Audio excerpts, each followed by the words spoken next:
అందరికి శరణార్థులు బాగుండ్రానుల్లా. అవునుల్లా, ఇల్లు కట్టుకునుడంటే ఎవరికి ఇష్టం ఉండదు చెప్పుండ్రి. ఎంతో కష్టపడి ఇల్లు కట్టుకుంటుంటారు పబ్లిక్.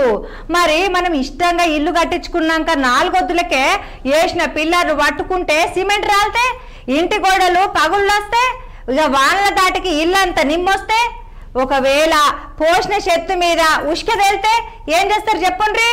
ఇల్లు కట్టిన మేస్త్రిని పిలిపించి పైత్యం మొదలెట్టగా 4 జోపుతాం, అంతేనా? ఇక మరి గదే అవతుల పైకము ఏరేటోళ్ళకి గట్టిస్తే ఎట్లుంటది కథ? ఇగో అచ్చం అచ్చు కుదిరట్టు గిట్లుంటది చూడండి. ఇక యమలవాడల డబల్ బెడ్రూమ్ ఇళ్ళలు కట్టే పనులు ఎటెట నడుస్తున్నాయి, ఏం కథ అని ఎమ్మెల్యే ఆది శ్రీనివాస్ సారు, కలెక్టర్ గరిమ మేడము అందరు కూడి ఏ పని ఏందనుకొచ్చింది, ఇంకెన్ని దినాలు పడుతుందో అరుచుకుందానని ఆఫీసర్లతో మాట్లాడుకుంటా గిట్ల గిడ నిలబడ్డారు అన్నట్టు. ఇగేముంది కథ చల్లగుండా ఒక్కసారే భూకంపం వచ్చినట్టు అయ్యిందుల్లా. అయ్యో జర్రుంటే కింద పడుతుండే, పక్క పంటున్నోళ్ళు పట్టుకుంటారు కాబట్టి ఏం కాలే, లేకుంటే ఎంత పని అవుతుండేనుల్లా.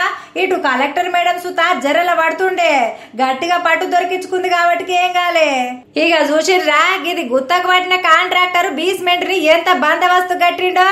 ఇక మరి 5-6 ఏండ్ల కింద పాత సర్కారు షాల్ చేసిన గీ డబల్ బెడ్రూమ్ ఇండ్లను మళ్ళీ ఇప్పుడు కాంగ్రెస్ సర్కారు గద్దెనెక్కినాక గీ పనులు రుబడి పెంచింది అన్నట్టు.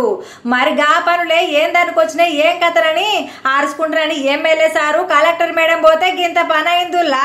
ఇక మరి ఎట్టెట్ట కట్టిండ్రో ఏమో గాని ఇంకో నయ్యము, అంత కట్టినాక జనాన్ని ఇంట్లోకి తోలితే ఏంది కథ చెప్పుండ్రి.